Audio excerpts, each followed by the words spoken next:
সুদূৰ সাউথ আফ্ৰিকাৰ ৱালটো পিটৰিয়াৰ পৰা অহা API প্লাছ লেবৰেটৰীৰ কেমিকেল প্ৰচেছ টেকনলজিৰ আচলতে ছিনিয়ৰ চাইণ্টিষ্ট সন্মানীয় ডক্টৰ সংগীতা বৰুৱা গোহাঁই বাইদেউ দুআষাৰ ক'বৰ বাবে আহ্বান জনাইছোঁ। বাইদেৱে ভাষণ নিদিওঁ বুলি কৈছে, বাইদেৱে কথাহে পাতিম বুলি কৈছে আৰু নিশ্চয়কৈ ক'ব আমাৰ ছাত্ৰ ছাত্ৰীসকলৰ লগত দুআষাৰ কথা পাতিব, ইণ্টাৰেকশ্যন কৰিব। আমি কেনেদৰে পঢ়িব লাগে বা আমাৰ জীৱনত অহা সমস্যাবোৰক আমি কেনেধৰণে অতিক্ৰম কৰিব লাগিব। প্ৰত্যেকৰ জীৱনৰ সমস্যা থাকে, সমস্যাবোৰ আমি কেনেধৰণে আচলতে টেকেল কৰি পেলাই নেক্সট ষ্টেপত আগবাঢ়িব লাগিব সেয়া বাইদেৱে নিশ্চয়কৈ ক'ব। তো মই বাইদেউলৈ মাইক্ৰফোনটো আগবঢ়াই দিছোঁ।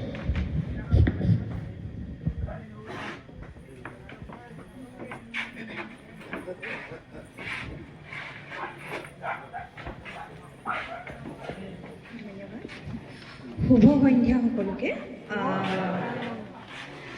বডৌচা ছিনিয়ৰ ছেকেণ্ডেৰী স্কুলৰ মোৰ পৰিয়ালবৰ্গ, মোৰ অতি মৰমৰ ছাত্ৰ ছাত্ৰীসকল, শ্ৰদ্ধাৰ প্ৰতীক্ষা ডক্টৰ মুকুট গোহাঁই, পোনপ্ৰথমে মই ধন্যবাদ জনাইছোঁ যে মোক ইয়ালৈ নিমন্ত্ৰণ জনোৱাৰ বাবে। ইতিমধ্যে ছাৰে তোমালোকক ক'লেই মই বৰ এটা ভাষণ দিয়া মানুহ নহয়, মই এগৰাকী গৱেষকহে। I am not a speaker, I am only researcher. কিন্তু মই মানে এটা অপৰচুনিটি বাদ দিব নিবিচাৰোঁ। যেতিয়াই পাওঁ যে ছাত্ৰ ছাত্ৰী বা স্কুললৈ আহিব লাগে বা কলেজলৈ আহিব লাগে, মই ছাৰৰ লগত লাগি আহোঁ যে মই যামেই। মই খুবেই ভাল পাওঁ ছাত্ৰ ছাত্ৰীসকলৰ লগত সময় অতিবাহিত কৰিবলৈ। আজি তোমালোকে ইয়াত বহি আছা জানানে, মই নিজকে তোমালোকৰ মাজত বিচাৰি পাইছোঁ। এদিন মই তোমালোকৰ নিচিনাই এনেকৈ বহি আছিলোঁ, চকুত বহুত সপোন লৈ, নাজানিছিলোঁ কি কৰিম, কিন্তু এটা বিশ্বাস আছিল যে কিবা কৰিমেই। মই চুটিকৈ মোৰ জাৰ্ণিৰ বিষয়ে ক'ম। মই মোৰ প্ৰাথমিক বিদ্যা মানে আৰম্ভ কৰিছিলোঁ চাহ বাগিচাৰ এখন প্ৰাথমিক বিদ্যালয়ত। চাহ বাগিচা জানানে তোমালোকে? কোনোবা আছে নেকি চাহ বাগিচাৰ?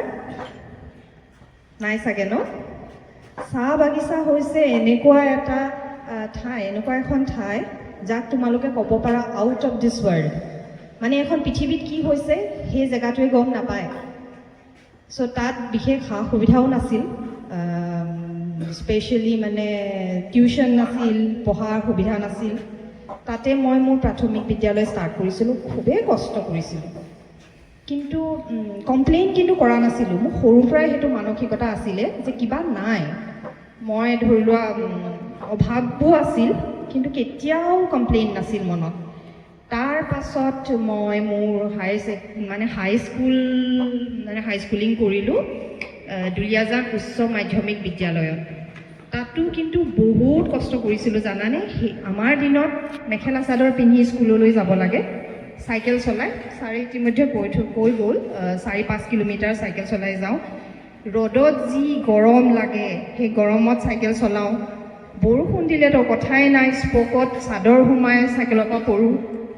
তথাপিও কিন্তু কমপ্লেইন নাছিল, ভাল লাগিছিল। আৰু আমাৰ সেই সময়ত জানানে শিক্ষা ব্যৱস্থাটো তোমালোকে যিমান সুবিধা পাইছা তেনেকুৱা নাছিল। মানে আমাৰ ওচৰত সেই মোবাইলটো নাছিল।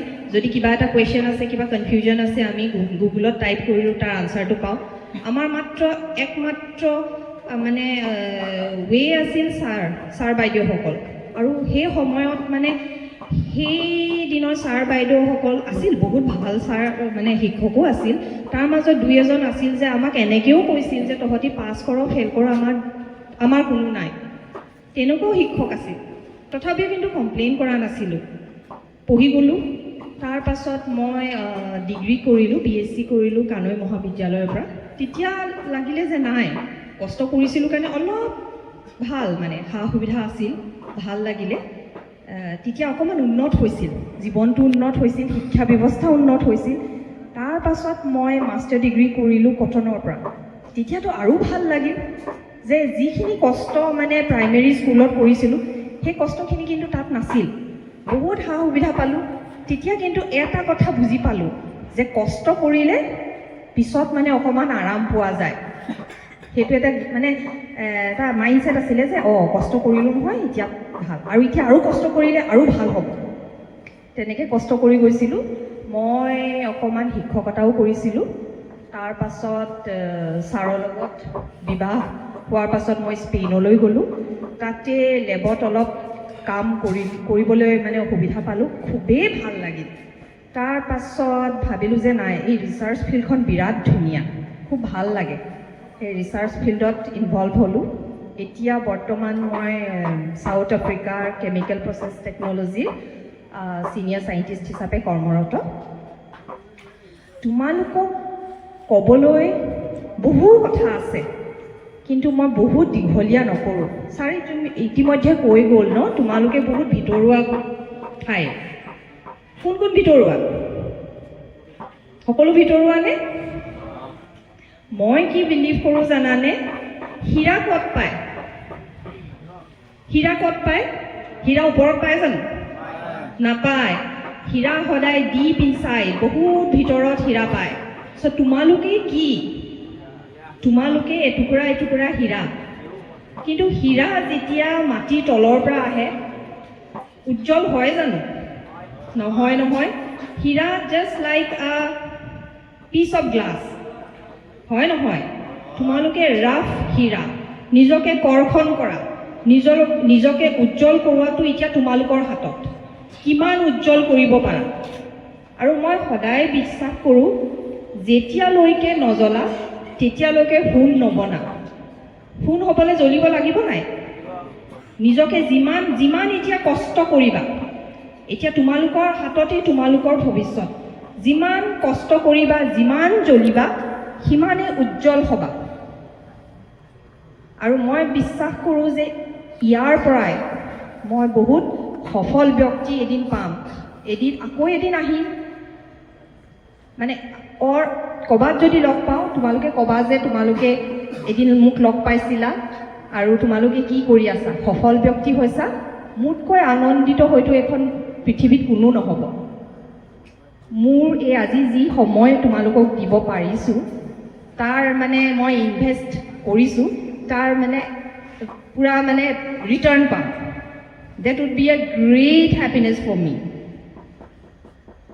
আৰু মই তোমালোকক কওঁ যে সদায় তোমালোকৰ কম্পিটিটৰ কোন জানানে?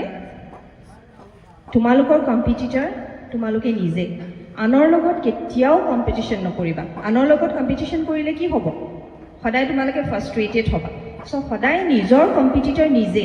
কালি মই কি কৰিলোঁ, কালি মই কি আছিলোঁ, তাতকৈ আজি নিজকে ইম্প্ৰুভ কৰিব লাগিব। সেইটোৱে লাইফৰ মেইন তোমালোকৰ অভ্যাস হ'ব লাগিব। সদায় এভৰি ডে কিমান কৰিছা ডাজেণ্ট মেটাৰ, কিন্তু এভৰি ডে নিজৰ 1% ইম্প্ৰুভ কৰা। এদিন দেখিবা তোমালোকে 100% ইম্প্ৰুভ হৈ গ'ল, হয় নহয়?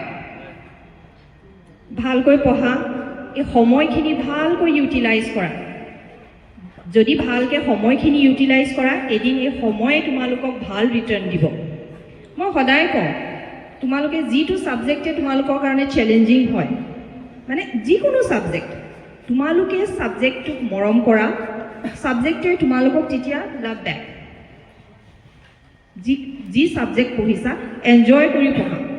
আৰু মই বিশ্বাস কৰোঁ যে তোমালোক সকলো এগৰাকী সফল ব্যক্তি হ'বা। কিন্তু সফল ব্যক্তি হ'লেই নহ'ব, প্ৰথমে এজন ভাল ব্যক্তি হ'বলৈ চেষ্টা কৰিবা। সদায় সাহসী হ'বা।